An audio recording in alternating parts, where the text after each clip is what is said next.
The New England Patriots had a disappointing but optimistic 2024 season. So in this video, I want to continue the trend of making this team better by doing their Patriots mock off-season video. But if you guys do go on to enjoy the video, hit the like and subscribe button. We are on the road to 10,000 subscribers, so subscribe if you're not subscribed. Let's hop into it. So the way the video is going to work is we are going to be doing everything that the Patriots are going to be doing in the offseason. Beginning with the assets portion of the video, that's where we're going to be restructuring, cutting some players, extending some players, all the dirty stuff that goes into opening up as much cap space as possible. Then we'll talk about the team's free agents, who we're going to re-sign and who we're going to let walk. We'll go over some positional team needs, then we'll go over my free agency plan, and then lastly, we'll be doing 2 3-round mock draft. But with that said, let's begin the team assets portion of the video, and this is one of those videos where we have a lot of money to work with, which I find to be extremely fun.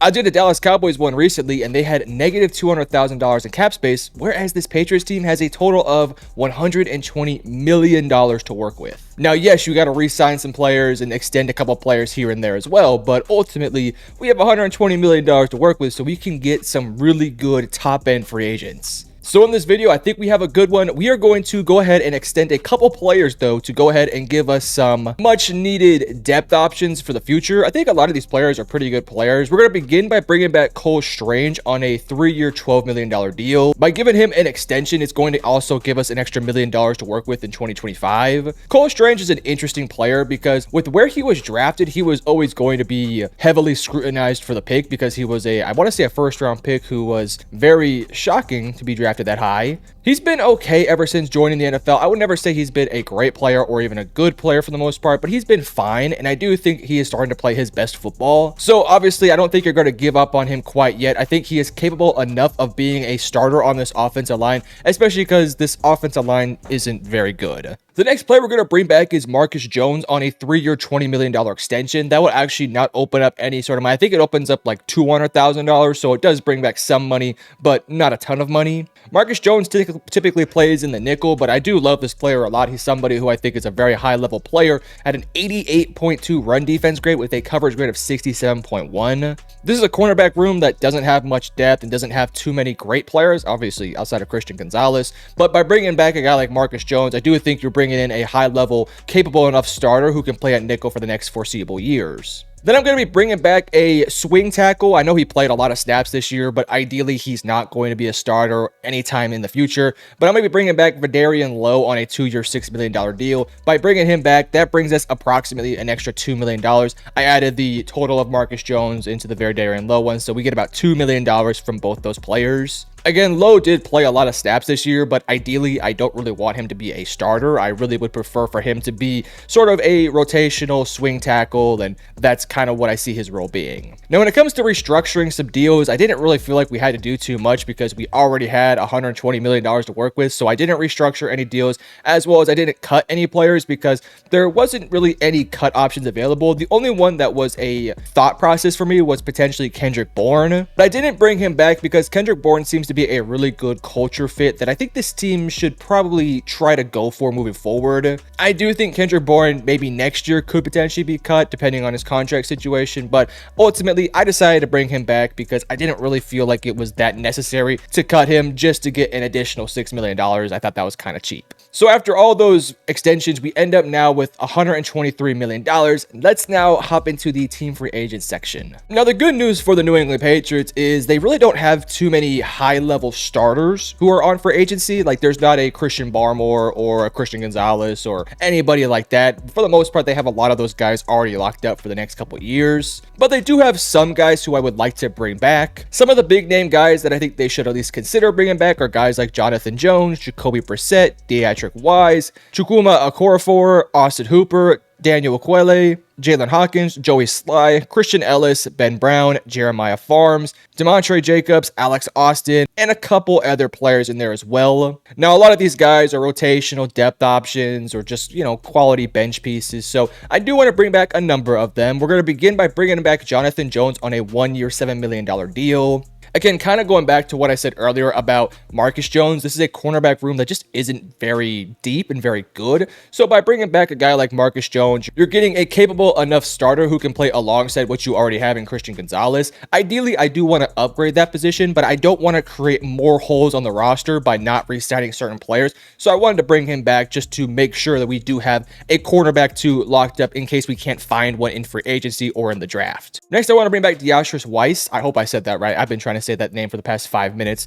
I'm going to bring him back on a 1-year, $5 million deal. Again, kind of a rotational body. I don't expect him to be a full-time starter or anything moving forward, but he is a capable enough player. Had 11 solo tackles, 5 sacks, 9 assisted tackles. On PFF, he has a pass rush grade of 63.6, which isn't like elite, but again, he's a rotational depth option that I feel like it would make some sense to bring him back on a short-term deal. The same thing can also be said about Daniel Okwele. I'm just going to bring him back on a 1-year, $2 million deal, bench option. Jalen Hawkins, I'm also going to bring back on a 2-year, $4 million deal. We'll also bring back our kicker, Joey Sly, on a 2-year, $4 million deal as well. I know he wasn't great this year, but it's kind of going to be difficult to find an upgrade unless maybe you could find one. We'll also be bringing back Christian Ellis on a 3-year, $9 million deal. As the year went on, I thought he had a really good season, especially filling in for some big shoes. On PFF, he has some really good grades, an overall grade of 72.6, run defense grade of 70.1, coverage grade of 66.1, and a pass rush grade of 73.9. So we want to make sure we lock this guy up for the future because I think low-key the linebacking core, when healthy, is actually really good. And I think Christian Ellis could be a part of that group of players. The only other player that is of serious note who I do want to bring back is Austin Hooper on a 1-year, $4 million deal. He's just a rotational tight end who I think is a good enough blocker while also being a pretty solid weapon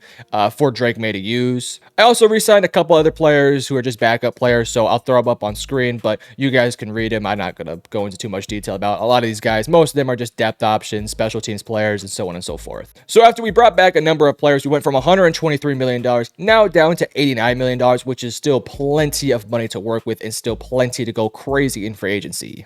But then that brings us to the team needs portion of the video. This is where we're going to talk about all the positions this team needs to look to address. I think the biggest need that they're going to have to address this offseason is the offensive line. Really, outside of Mike Onwenu, this is a really poor offensive line. Now, I do believe that David Andrews will be back next year, so hopefully they get their starting center back. Likely, it's only going to be for 1, maybe 2 years at the most, so they do probably want to find somebody in the draft who could potentially replace him in the future. But by getting him back, at least you do have 3 guys in the middle that you feel pretty confident in. Cole Strange, I brought back. Obviously, you're not going to give up on him yet. I think that he's starting to play some pretty good football, so I wanted to make sure we locked him up. Ideally, you can probably keep him out at guard. Then you have David Andrews at center, and then Mike Onwenu, ideally, I'd like to kick him back out to tackle because the tackle room is just so bad right now. But if you do want to keep him at right guard, then you could obviously do so. The offensive line really just needs to prioritize offensive tackle, and then again, probably interior offensive line would be another position of need, but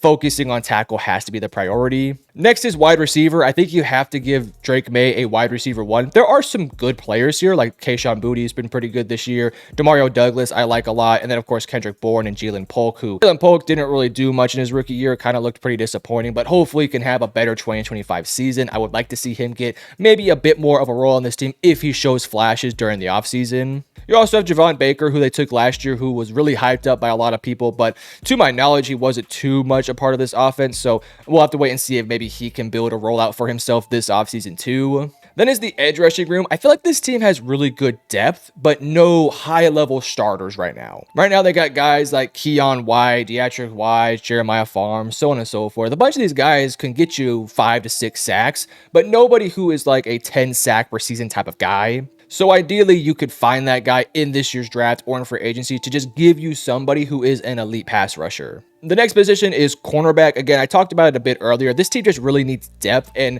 probably a better cornerback too. I don't think this is a priority for me this offseason because you already have 3 guys who I feel decent with, but ideally I would like to find some depth options, as well as if I can somehow find a really good player in free agency or through the draft, then I will not be shy in taking them. Defensive tackle is also a position of need. Right now you just have Christian Barmore and a couple other players who are pretty good, but I would like to find more bodies in that room as well as more depth. I think free safety is also a position of concern too, because we just do not know what's going to happen with Jabril Peppers. So ideally, maybe you find one in this year's draft. I do think there is some really good safety depth in this class, so I think you could probably find one with one of your 2 third-round picks.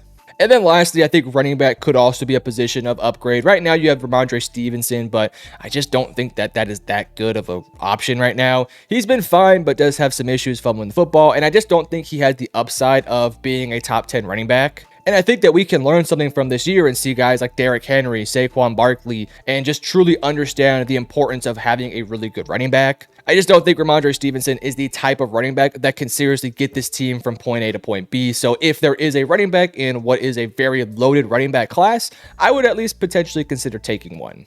But that's it for the team needs. Again, I think there is a lot of positional needs that are really important, but the good news is you have your quarterback, you have a cornerback one, I think you have some workable pieces on the offensive line.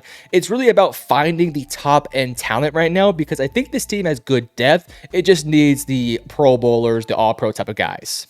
But that then brings me to free agency. And again, we have $89 million to work with, so we can go kind of crazy and get the best players in a lot of different positions. And we're going to begin with probably the biggest home run hit that you could possibly go for. I'm going to be bringing in T. Higgins on a 4-year, $120 million deal. Now, I'll say this. T. Higgins is probably going to be the most sought-after player in free agency, whether it's from a team like Carolina or New England, Cincinnati. So many teams are going to be going for T. Higgins. I mean, he's going to have offers left and right. And I do think New England is actually in a really good spot to bring him in. Obviously, you have the quarterback situation already figured out, so that could be enticing for him. Plus, you can pay him the big bucks that he probably wants to get. I know $30 million might seem like a lot, but truth be told, I do think he's going to get somewhere close to $30 million a year. Is he worth $30 million a year? I don't think so, but I think because it's not a really good class of free agents in terms of wide receivers, I think you're going to have to overpay for somebody who I do think is an excellent player, can be a wide receiver one, and is still young, so he fits your timeline. So bringing him in on a 4-year, $120 million deal just to me makes a lot of sense. You would have a receiving core of guys like Demario Douglas, Kayshon Boutte, T. Higgins, and then of course Kendrick Bourne, Jalen Polk, and Javon Baker. So I think your receiving core would be really set up for success. The next player I want to bring in is Patrick Mekari on a 3-year, $21 million deal. This is going to be my Mike Onwenu right guard replacement, so I can move Mike Onwenu back out to tackle. Patrick Mekari has just been really unbelievably solid for the Baltimore Ravens. He also brings in a winning personality. He's been a winner his entire career with the Baltimore Ravens, so he can bring that sort of identity, philosophy, knowledge into this team. By bringing in Patrick Mekari, I'm getting a veteran. I know what I'm getting from him. There is no question marks with this guy. I'm getting a rock solid starter who has flexibility to play all 5 positions on the offensive line if you are in a pinch. I think this would be a home run signing. I think Patrick Mekari is a whale of a player. And again, he could play all 5 positions if you need him to. We're going to stick with the offensive line here and go ahead and bring in Cam Robinson on a 3-year, $60 million deal. That puts him around $20 million APY. Now, that might feel like a bit of an overpay, but to be honest with you, I think that he's played really well this year. And from all the reports that I found out there, it does appear like he's going to get a contract worth $18 to $20 million a year. Cam Robinson is very similar to Patrick Mekari. He's a veteran's veteran, has been in the league for quite some time, is a high enough level player to where I feel very comfortable paying him a good sum of money. Hypothetically, if you were to bring in these 2 players, your new look offensive line would be Cam Robinson at left tackle, Cole Strange at left guard, David Andrews at center, potentially a rookie behind him just in case. Your right guard will of course be Patrick Mekari, and then your right tackle could be Mike Onwenu. I think that offensive line would be really solid and would give Drake May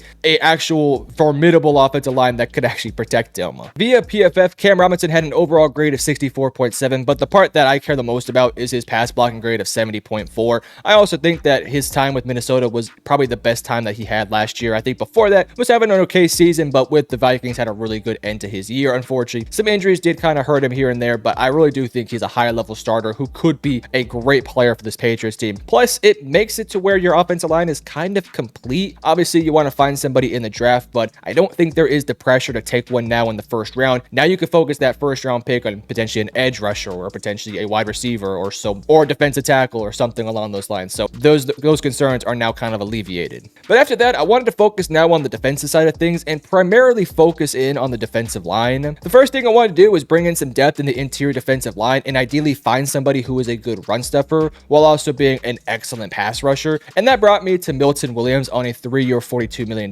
deal. He's had his big breakout season this year with the Philadelphia Eagles as a part of their rotation with guys like Jalen Carter, Jordan Davis, and now Milton Williams. Milton Williams is 6'3", 290 pounds. I think his PFF grade is a little bit not indicative of who he is as a player. He is a really good pass rusher. His pass rush grade is 90.4, which is the second highest out of all interior defensive linemen. But his run defense grade is 43.1, which I don't think is necessarily true. Now, I don't necessarily think that you would be putting him in situations where he's out there on 1st and 10, where there's probably going to be a run play. You're probably not going to put him out there, but that is why you have guys like Christian Barmore and some of the other rotational bodies in that room. What I like about Milton Williams is that you're just going to get a guy with extremely high energy, extreme good production. And again, he is a pass rush demon. You put a defensive line out there with hypothetically a rookie defensive end, somebody else on the other edge, and then of course Christian Barmore and Milton Williams. I think that would really make your defensive line really formidable. 3 years, $42 million deals is also not an extremely long commitment. I actually do think potentially you could put like a team option to end the contract. So if he isn't productive by his 3rd year, you could just exploit your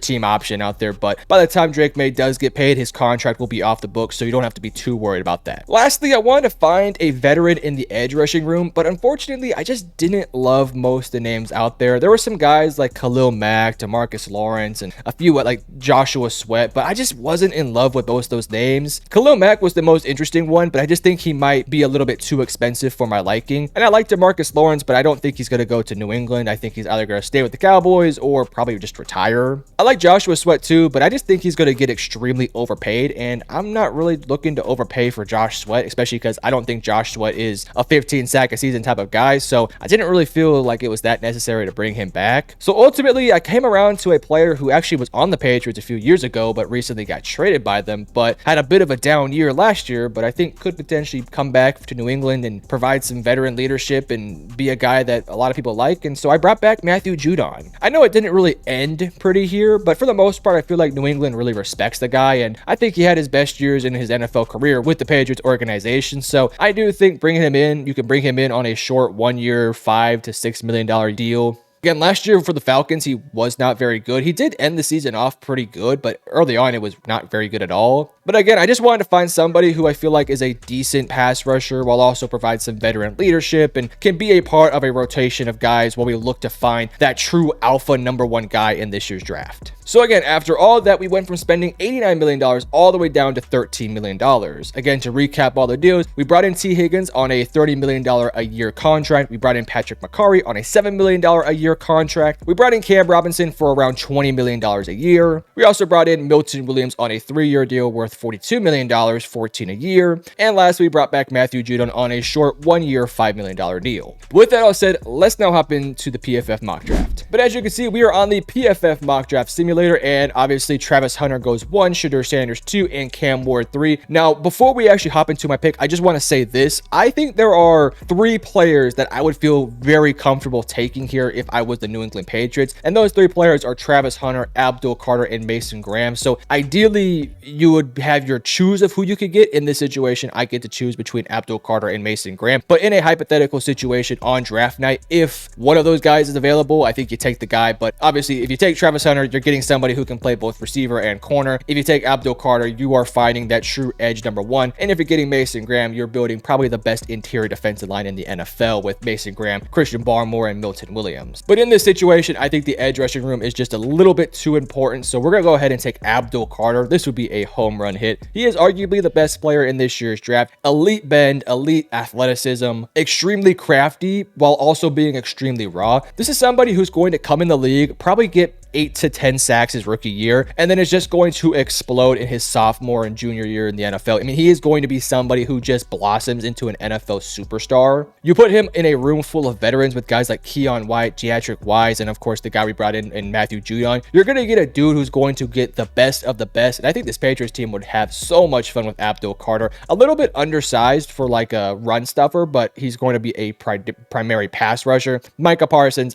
this would be a splash of a pick. Next in the second round, I already know who I'm going to take here. There are some really good players who are still on the board here, though. Darian Porter, Xavier Watts, Gray Zabel is having a whale of a Senior Bowl right now, so his draft stock might be improving to where he might be a early second round pick or somewhere taken in day 2. With that said, though, Wyatt Milam to me is the obvious pick here. Now, he does play tackle, but I do think ideally I'd move him inside to play either guard or center. If you do want to keep him as a guard, I think you could easily move Patrick McCarry into like a center position in 2026, or you could even put Cole Strange back there and just move Wyatt Milam to left guard. Wyatt Milam is just unbelievably solid. I don't know if he has necessarily like an elite trait, but I know what I'm getting in this guy. I'm getting somebody who is just rock solid, very physical, very good hands, very good base, good size, good athleticism, but again, isn't necessarily elite at anything, which I think is fine because you already have your elite upper tier guys like Cam Robinson, Michael Onwenu, and of course Patrick McCarry. Wyatt Milam could just be a rock solid starter who plays on this team for 10 years, maybe makes a couple Pro Bowls, but is never like a household name. But now we get into the third round, and we do have 2 third-round picks. Now, I'll say this, there are a couple players who PFF has not updated who I do not think will be here. For example, Maxwell Hairston, I just would be absolutely stunned if he made it into the third round. So even though I would gladly take him here, I'm not going to take him because I don't think there is a chance he somehow makes it to the third round. So I don't want to be unrealistic, but he's not going to be here. I'd be stunned if he was. There are elite NFL insiders, NFL analysts that have this dude as like a top 25 player in their draft scouts. So I'm not going to take him in the third round because sure, he could drop, but it's just unlikely. But with that all said, I still think that adding a cornerback would be something that I like to do. Zy Alexander is somebody who I really do like, but I do think I kind of prefer Azariah Thomas. In terms of other players on the board, we already took an offensive guard like Jonas Savania, who's probably going to move into guard as well, but we already kind of have that guy. Jalen Rose would also be fun, but I think T. Higgins kind of fills in a lot of our needs there. We could go with interior defensive line like a Deon Walker, who is a massive individual. 6'6", 345, but he looks a lot bigger than that. He is going to be a really good run stuffer in the league, but I don't know if I really want to take him because we just spent $42 million on Milton Williams. We could even go safety and get a guy like Lathan Ransom. We could go running back and Travion Henderson. There are a lot of really good options here. I think right now, just off the bat, I kind of lean towards taking the cornerback in Azariah Thomas or Zy Alexander, but I also do really think that taking Deon Walker makes a ton of sense. I think because we didn't address the cornerback room in free agency, we're going to go ahead and take the corner, but in a hypothetical scenario, I would totally be fine taking Deon Walker. If Alfred Collins was there from Texas as well, I would feel really happy with that one as well. I think I'm going to take either Zy Alexander and Azariah Thomas. I think because I think that Zy Alexander is going to be a bit more sought after from scouts, I'll go with Zy Alexander, but Azariah Thomas is a really good player too, so we'll go with Zy Alexander here. Then that takes us to pick 77, and I mentioned this a little bit earlier, but I wanted to look at adding in a running back in this year's draft class. This is because I just don't think Ramondre Stevenson is like a true running back 1 type of guy. I think ideally I'd like to find a running back 2 who could potentially move inside to be a running back 1. And there are some really good names in this year's running back class. And the guy who I am personally eyeing is Quinshon Judkins. His playoff performances were just unbelievable. This is somebody who does whatever it takes to win. He is extremely physical. I mean, he had a lead block play against Texas. I think he blocked Jalen Gilbo or some other safety for Texas, but he absolutely plowed them into the floor. I don't know if I can show the play, but if I find it, I'll show it. And here's possession. Watch him. He's the running back leading the way. Bang. Gets Gilbo, puts it right on his mid attitude. He's sending the message with a block, leading his way for his man there, Travion Henderson. It was unbelievable, and I think Quinshon Judkins could be a really good difference maker. He's got elite speed, elite burst, elite athleticism. Vision is probably where you're going to need to work the most with him, but I do think he has the good footwork, the good technique. It's just going to be getting the eyes down. And when you have somebody like Ramondre Stevenson, I think ideally you pair him alongside Quinshon Judkins, and you'd have a really good running back tandem. I also like Devin Neal, but I'm much higher on Quinshon Judkins. All right, but this is our first of our 2 3-round mock drafts. Let's go ahead and now hop into my next one. Okay, so here we are. Again, no Travis Hunter being taken here, so we're going to do somebody a little bit different this time. I think this time let's go Mason Graham. Mason Graham is just going to be the complete package. He's a very good pass rusher while also being a very good run stuffer. He would give you somebody next to Christian Barmore and Milton Williams who is just rock solid. That defensive interior would be absolutely nasty. Again, if this was me, I'm taking Abdul Carter, but I want to mix it up with the second one, so just take that as you will. Will Johnson is also on the board, but I don't think he's worth the 4th overall pick, so we'll go ahead and take Mason Graham. He is a special interior defensive lineman. But now we need to find something in the edge rushing room, and unfortunately a lot of the topper tier guys are off the board. But there are a couple of names who I'm a big fan of. Princely Umanamaliam, I don't know how to say his last name, is a really good player, but a bit of a project guy. I really like JT Tuimalo. I just wonder what his upside might be. Like, I think he's going to be a rock solid starter slash rotational player. But my question is, does he have the upside of being a 10 plus sack type of guy? I just don't know. And for a team like New England that I think needs guys who can get close to 10 sacks a year, I just don't think you're going to get that in JT Tuimalo, but I think I might be forced to take him because Princely is just a extremely raw prospect who was very productive at Ole Miss, but just is extremely raw. A little bit too much of a project for me, so I'm tempted to go JT, but this is a team that has years and can wait to develop guys, so I think we'll take Princely. I kind of talked myself back in, so we'll take Princely here. Again, very raw player, but was extremely productive for Ole Miss. Needs a lot of work and time and just refining his technique and getting a little bit more mass on his body, but is a good player regardless.